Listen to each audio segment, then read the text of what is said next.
Assalamualaikum warahmatullahi wabarakatuh. Waalaikumsalam warahmatullahi wabarakatuh. Selamat pagi anak-anak. Pagi. Gimana kabarnya? Sehat? Alhamdulillah. Oke, sudah siap belajar PAI? Siap. Ya, oke, kalau siap, sebelum kita belajar, Bapak ingin mengabsen dulu ya. Coba di sini siapa yang tidak hadir?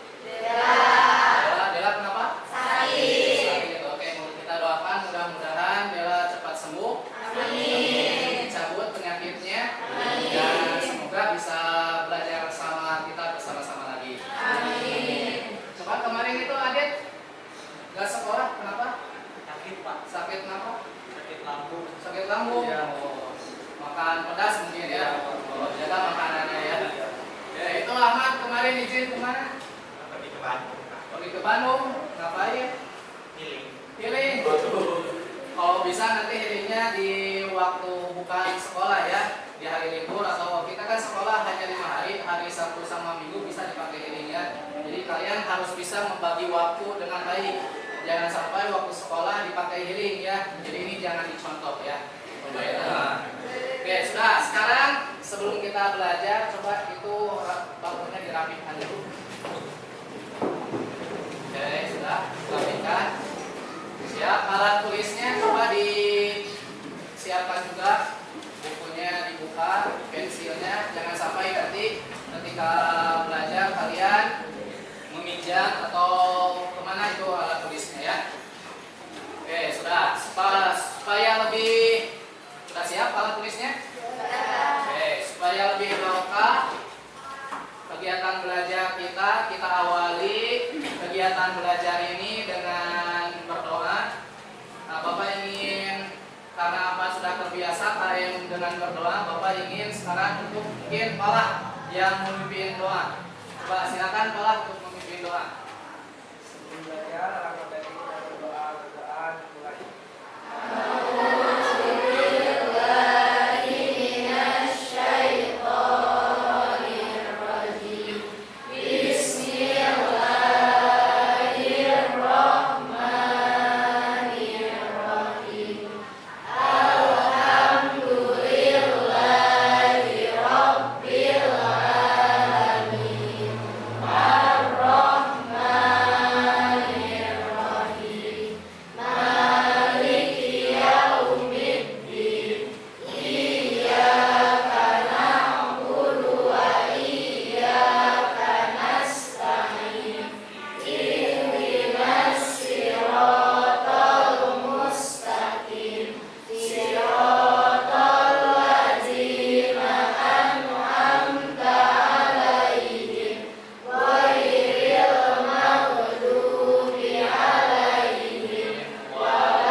Menyampaikan sesuatu ya, sih, bentar ya. Jadi materi ke minggu kemarin materinya yaitu mengenai dakwah. Untuk materi sekarang itu materinya yaitu mengenai khutbah.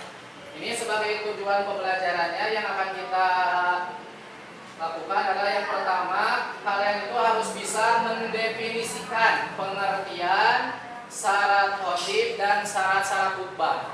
Jadi dalam khutbah itu ada pengertiannya, ada syaratnya, sama rukunnya. Ya. Jadi kalian harus tahu dengan apa definisi tersebut. Terus yang kedua, kalian harus bisa menjelaskan rukun dan sunnah khutbah. Jadi dalam khutbah itu ada sunnahnya, ada rukun-rukunnya. Jadi Bapak harapkan kalian bisa menjelaskannya. Terus yang terakhir, kalian diharapkan bisa menjelaskan praktik khutbah Jumat. Jumat pertama dan Jumat yang kedua. Nah, ini tujuan pembelajaran yang akan kita lakukan pada materi khutbah ini. Bapak harapkan semua bisa menjalankannya dengan baik dan benar. Ya, amin ya Allah ya Rabbal alamin. Oke. Terus untuk supaya lebih barokah lagi, ini sebelum kita lanjut kepada pembelajaran, kita tadarus dulu sama-sama. Nanti setelah tadarus, Bapak akan menanyakan beberapa hukum tajwid. Walaupun materi ini tidak ada hubungannya, materi khutbah tidak ada hubungan dengan tadarus, tapi kita bagus setiap pelajaran diawali dengan tadarus ini untuk membiasakan kita suka membaca Al-Quran, dan untuk yang belum terbiasa membaca Al-Quran, belum bisa lebih termotivasi lagi dalam melaksanakan belajar Al-Quran. Oke, coba kita sama-sama dulu tadarus sama-sama. Ayo sama-sama. A'udzu billahi minasy syaithanir rajim. Bismillahirrahmanirrahim.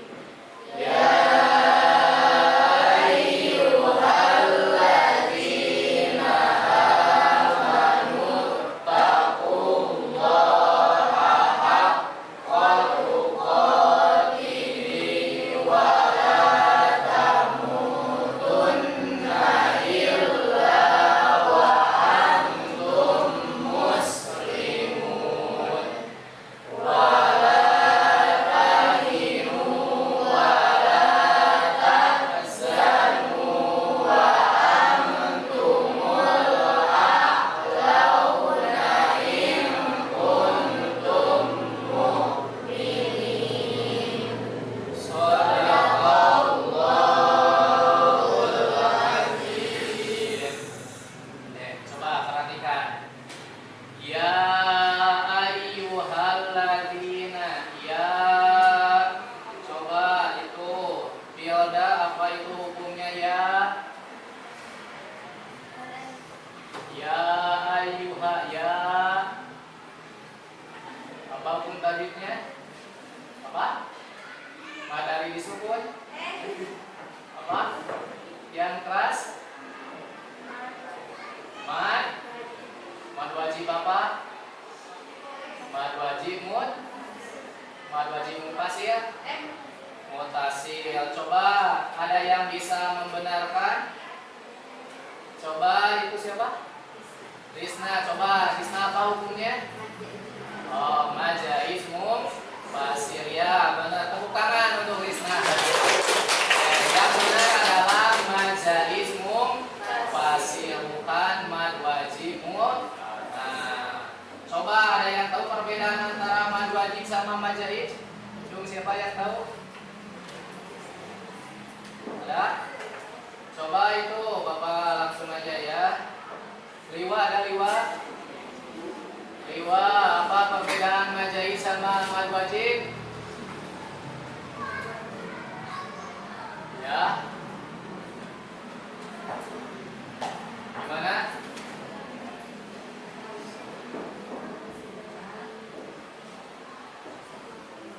Ya, mad tabi'i bertemu dengan hamzah dalam satu kalimat. Kalau majaiz, ya mad tabi'i bertemu dengan hamzah dengan dalam dua kalimat. Oke. Terus coba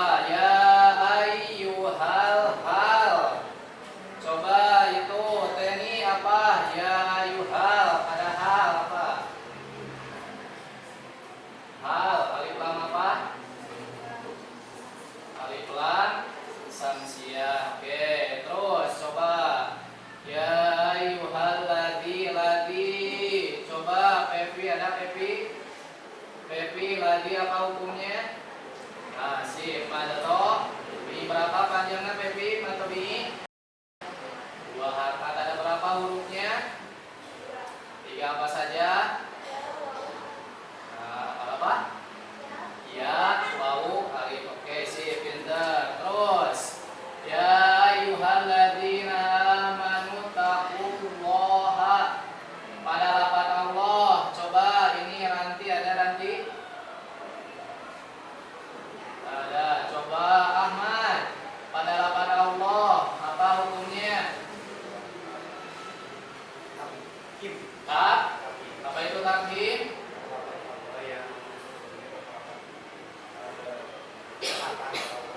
Pada Allah sebelumnya berharokat fathah atau dhamma, itu namanya takhim. Kalau takhim gimana? Pada Allah sebelumnya berharokat kasroh. Oke, Bapak kira hukum tajwid sekian. Jadi beberapa ada yang bisa menjawab, ada juga beberapa yang belum lancar ya. Bapak harapkan yang belum lancar lebih giat lagi dalam belajar ilmu tajwid, karena walaupun belajar ilmu tajwid itu hukumnya fardu kifayah, tapi ketika kita mempraktekannya dalam Al-Quran hukumnya adalah fardu ain. Guys, mungkin untuk tadarus cukupan sekian ya. Kita dengan doa shadaqallahul adzim. Sekarang kita lanjut ke materi yang akan kita pelajari pada hari ini, yaitu mengenai khutbah. Coba Bapak tanya dulu kepada laki-laki. Laki-laki pernah melaksanakan khutbah? Pernah mendengarkan khutbah? Pernah. Perempuan pernah mendengarkan khutbah? Pernah. Kalau laki-laki khutbah apa? Khutbah Jumat. Kalau perempuan? Idul Fitri. Terus? Idul Adha. Ini laki-laki pernah jadi khatib? Belum pernah jadi khatib. Kalau perempuan pasti ya belum pernah melaksanakan khatib. Coba ini nanti sebagai ini dulu ya, stimulus saja. Nah, nanti setelah ini Bapak akan membagikan kelompok kalian menjadi 4 kelompok. Nanti setiap kelompok itu Bapak akan memberikan LKPD. Dalam LKPD ini ada beberapa materinya ada, terus ada juga link video yang harus kalian analisis dan untuk mengerjakan di LKPD tersebut. Oke, untuk sekarang lihat dulu ya pengertiannya. Ini pengertian hanya sekilas. Khutbah itu berasal dari kata khotobah yahtubu yang bermakna memberi nasihat dalam kegiatan ibadah seperti sholat Jumat, Idul Fitri, Idul Adha, istisqa, husuf atau husuf ya, husuf atau husuf, dan juga khutbah nikah. Di khutbah ini biasanya dihubungkan dengan ibadah yang lain. Berbeda dengan dakwah sama tabligh. Kalau dakwah sama tabligh itu tidak ada hubungannya dengan ibadah yang lain. Kalau khutbah itu biasanya ada hubungan dengan yang lain, bahkan bisa menjadi syarat ya, syarat dalam ibadah yang lain, khususnya sholat Jumat. Kalau sholat Jumat itu kalau khutbahnya tidak sah, maka sholat Jumatnya juga menjadi tidak sah. Ini sebagai gambaran. Terus di sini ada syarat. Orang yang melaksanakan khutbah disebutnya khatib. Dan khatib ini ada syaratnya. Yang pertama, laki-laki dewasa. Ini yang kedua, mengerti tentang ajaran Islam agar khutbah yang disampaikan tidak menyesatkan jemaah. Terus ketiga, khatib harus mengetahui syarat rukun dan sunnah khatib. Ini hanya sekilas, nanti ada di LKPD ya. Ini syarat khatib. Terus jadi yang paling harus tahu itu syarat khatib, syarat dua khutbah ini ya. Terus rukun khutbah sama sunat khutbah. Ini materi yang harus kalian pahami pada hari ini. Kayak untuk sekarang silakan kalian sesuai kelompoknya, berbagi kelompok yang sudah Bapak bagikan. Silakan kelompoknya. Nanti setelah berbagi kelompok Bapak bagikan LKPD dan nanti kita diskusikan. Oke, siap mengerti? Oke, siap. Oke. Kelompoknya kelompok 1 di sini, 2, 3, 4. Oke, silakan. Oke, sudah siap ini per kelompok? Nah, oke. Kalau sudah siap, silakan ketua kelompoknya ke Bapak ambil LKPD dan mengambil HP untuk men-searching materinya. silakan per kelompok ambil nih KBD-nya dan ambil HP-nya. Setiap kelompok boleh 2. Satu kelompok 2, ini kelompok 4. Silakan HP-nya diambil juga.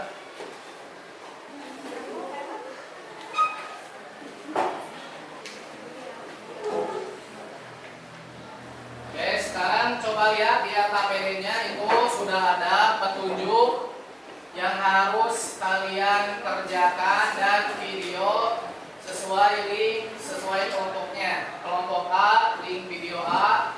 Kelompok B, link video B. Kelompok C, link video C. Dan yang kelompok 4 itu sama kelompok linknya yang D ya. Kalian silakan cari dulu materinya mengenai khutbah dari syarat rukun.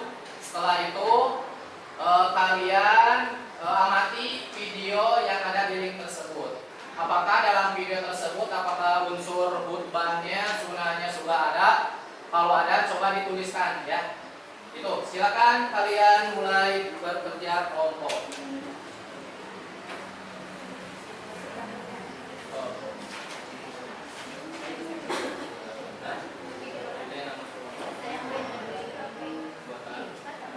Ya ditulis itu ada anggotanya. Yang pertama silakan anggotanya ditulis. Berarti ini 1, 2, A, B, C, D. Dari videonya. Tadi sebelum ke link video kalian ini dulu buka di sini ada namanya materinya. Nah, di sini belakang ada materinya ya. Kalian cari. Dibaca dulu. Nih kelewat nih. Ada materinya. Kalian cari materinya ini. Seperti ini. Ini kelewat. Setelah ini kalian buka aja link videonya. So, kerjakan. Sudah ini belum?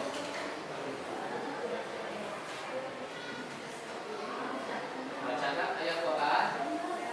Nah. Ini ada HP-nya ya? Nah, tulis laki-laki gambarnya. Oh, tulis dulu, cari dulu materinya.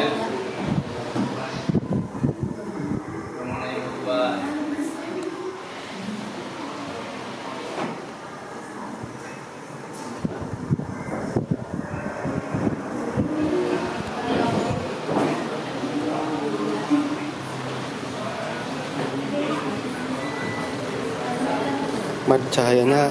Cahayana seserapkan.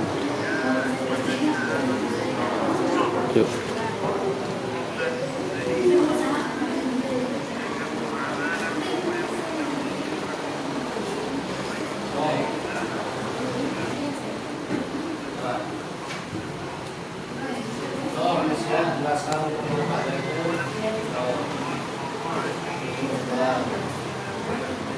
Ini ya tugasnya nggak tata cara nanti. Pertama adalah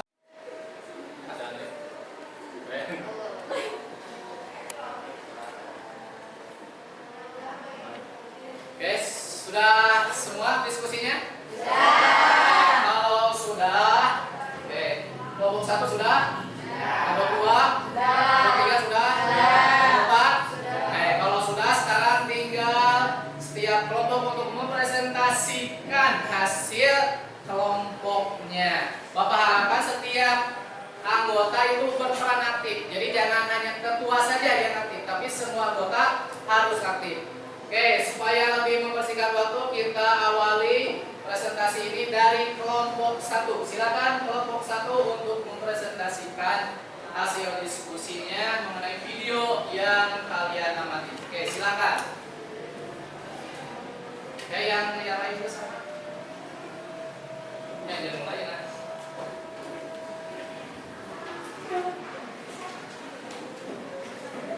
Yang lain, kelompok yang lain memperhatikan juga ya.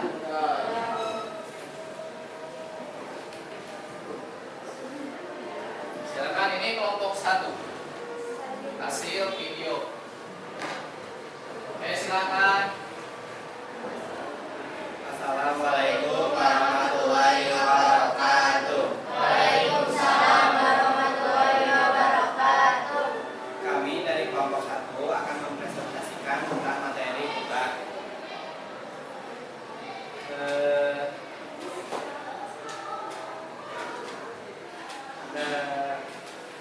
dari hasil diskusi kami setelah menonton video tadi, kami menyimpulkan bahwa yang pertama itu rukun-rukun khutbah diantaranya adalah membaca hamdalah, yang kedua membaca kalimat syahadat, yang ketiga membaca sholawat, yang keempat berwasiat takwa, dan yang terakhir membaca ayat Al-Quran. Terus yang kedua, bagian manakah yang termasuk ke dalam rukun khutbah dari video tadi? Yaitu semuanya dari video tadi rukun khutbahnya sudah lengkap, tidak ada yang kurang. Terus yang ketiga, bagian manakah yang termasuk ke dalam sunnah khutbah? Yaitu di antaranya hanya ada beberapa, yaitu yang dilakukan tadi di video. Yang pertama, khotib di atas mimbar.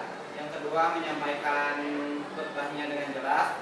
Dan yang ketiga, menghadap jamaah. Terus yang tidak ada dari bagian sunnah khutbahnya yaitu membaca surat Al-Ikhlas karena tadi kurang jelas. Terus yang kedua, tidak memegang tongkat.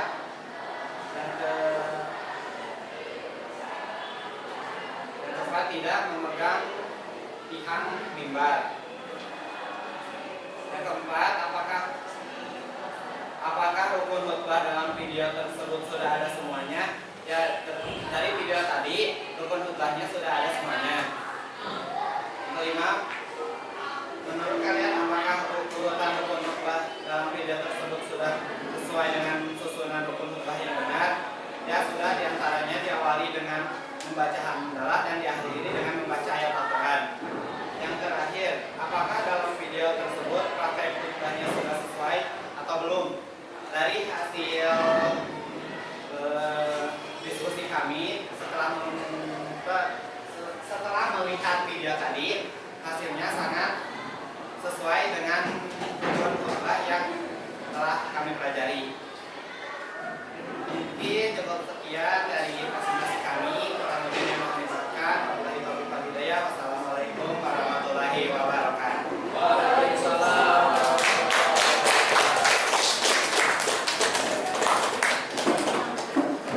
Oke, terima kasih pada kelompok pertama yang telah mempresentasikan hasil analisisnya mengenai video yang telah Bapak share. Mungkin untuk selanjutnya silakan kelompok 2. Oke, alhamdulillah dari kelompok 1 sampai kelompok terakhir telah mempresentasikan hasil penelitiannya mengenai video yang ada di link. Semuanya sangat baik dan bagus. Tapi untuk menyamakan presentasi, menyamakan persepsi, nah ini mengenai rukun khutbah. Jadi kalau dalam khutbah kita simpulkan ya dari awal. Untuk khutbah, kalau ada rukun khutbah maka itu khutbahnya sah. Apa saja rukun khutbah itu? Yang pertama adalah mengucapkan alhamdulillah. Mengucapkan alhamdulillah ini bisa mengucapkan prakteknya bisa alhamdulillah atau bisa juga nahmadullah atau ucapan yang lain. Yang penting ada ucapan alhamdulillah. Ya, yang kedua membaca 2 kalimat syahadat. Mungkin kalian sudah bisa ya kalimat 2 kalimat syahadat. Nah, tahu kan? Asyhadu alla ilaha illallah wa asyhadu anna Muhammadan Rasulullah. Atau ucapan yang lain boleh ketika asyhadu alla ilaha illallah ada kalimat yang lain enggak apa-apa, yang penting ada asyhadu itu ya. Terus yang ketiga itu membaca sholawat. Membaca sholawat itu yang penting ada shollallahu ala Muhammad atau Allahumma sholli ala sayyidina Muhammad, bebas.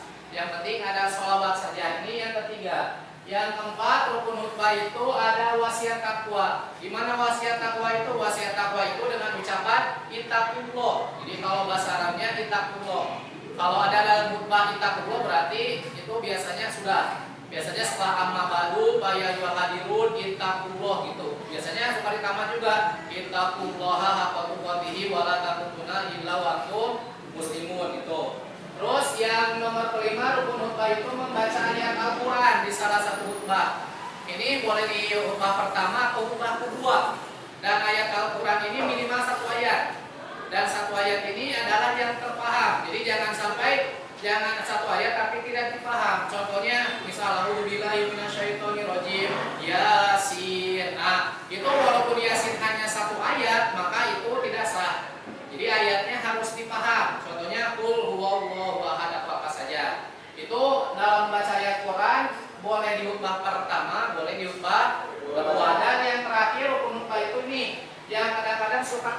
yaitu berdoa kepada kaum muslimin muslimat di khutbah yang kedua. Gimana ucapannya? Ucapannya Allahumma fir lil muslimin wal muslimat. Kalau doanya panjang tapi tidak ada doa ini, maka khutbahnya tidak sah. Kalau khutbahnya tidak sah, berarti sholat Jumatnya juga tidak sah. Sekarang gimana kalau khutbahnya tidak sah, sholat Jumatnya tidak sah? Maka khutbah Jumat tersebut harus diulang menjadi 2 kali. Jadi tidak bisa langsung diganti dengan sholat zuhur, tidak bisa, harus diulang lagi dari awal. Gitu sampai sholat Jumatnya berhasil, rukun-rukunnya terlaksana. Ini rukun khutbah. Terus si sunah-sunahnya, sunah khutbah yang pertama harus dilakukan di atas mimbar, sunat ya. Biasanya masjid-masjid itu kalau yang sudah tahu itu disediakan mimbarnya atau tempat yang lebih tinggi. Yang kedua, membaca salam pada awal. Biasanya ketika ada muroki itu awal assalamualaikum, memberikan tombak. Setelah khotib membaca assalamualaikum baru adzan ya. Ini yang ketiga, khutbah hendaknya jelas, mudah dipahami dan tidak terlalu panjang. Jadi khutbah itu jangan terlalu panjang. Jadi suka kebalik, sholat panjang, sholatnya pendek, khutbahnya panjang. Harusnya bukan, khutbahnya pendek tapi sholatnya yang panjang, yang bagus itu. Karena walaupun panjang, Bapak yakin kalau laki-laki ketika khutbah pasti tidur, gak ada yang bangun gitu ya. Tapi ada juga beberapa yang bangun. Terus yang keempat, khotib menghadap jemaah. Yang kelima, ini sunatnya membaca surat Al-Ikhlas 3 kali ya ketika duduk di antara dua khutbah. Ini khusus untuk khotib. Kalau yang mustami itu beda lagi bacaannya. Terus yang ini memegang tongkat atau senjata. Jadi tangan kiri memegang tongkat, tangan kanan memegang pihak mimbar. Ini sunatnya untuk khotib. Mungkin ini laki-laki, nanti kalau yang bercita-cita jadi khotibah ya bisa, itu sunatnya dipakai. Jadi bukan youtuber saja, khotibah juga bisa. Karena lumayan sekali naik itu ada dikasih amplop ya. Wah. Terakhir itu ini memegang pihak mimbar. Ini khusus guna untuk khotib. Jadi kalau ada rukun sama sunatnya terlaksana, maka khutbah tersebut jadi sah. Ya, kalau sah berarti sholat Jumatnya juga jadi sah. Tadi kalau gimana kalau tidak sah? Tadi gimana? Khutbahnya harus diulang kembali. Tapi kalau sudah mepet, ternyata sudah hampir jam 3, mepet ternyata tidak sah wae, maka itu bisa diganti dengan sholat zuhur. Gitu ya. Ini kesimpulan dari materi khutbah. Mungkin ada yang ditanyakan? Paham semuanya? Kalau paham, alhamdulillah. Bapak harapkan materi khutbah ini jadi pegangan khususnya bagi laki-laki, karena pasti setiap Jumat laki-laki melaksanakan sholat khutbah, melaksanakan sholat Jumat. Kalau perempuan tidak ya, walaupun perempuan juga dibolehkan melaksanakan sholat Jumat. Kali-kali perempuan ikutan Jumatan karena boleh ya, boleh ikutan Jumat dan itu juga sah, menggeburkan dan tidak usah sholat zuhur lagi. Oke, mungkin untuk pertemuan ini Bapak barusan kita sudah simpulkan. Jadi manfaatnya ada nggak? Oh, tentu saja ada. Kalau kalian tahu rukun khutbah, nanti mungkin kalau khutbah Jumat di masjid yang ustadznya yang tahu gitu ya, rukunnya kadang-kadang berlaksana. Tapi kadang-kadang mungkin kalian bepergian di tempat yang jauh ke kota, kadang-kadang suka khotib itu ternyata lupa sama rukunnya. Apa yang harus kita lakukan? Harusnya itu kita memberitahu bahwa ya harusnya itu sholat Jumatnya diulang lagi. Tapi karena di rumah, di masjid yang itu tidak mungkin. Jadi solusinya gimana? Kalau di masjid yang lain mungkin kita langsung sholat zuhur aja. Jadi 2 kali sholat Jumat 1 kali, sholat zuhur juga 1 kali karena rukunnya tidak sah. Ya. Oke, mungkin untuk materi khutbah Bapak sebutkan sekian. Mudah-mudahan apa yang kita pelajari hari ini bermanfaat dan mudah-mudahan kita bisa mempraktekannya khususnya untuk laki-laki dalam kehidupan sehari-hari. Amin ya Allah ya Rabbal Alamin. Oke, untuk terakhir boleh kita berdoa tutup, akan dipimpin oleh supaya lebih barokah lagi. Silakan untuk sekarang di dalam kepala untuk memimpin doa pulang.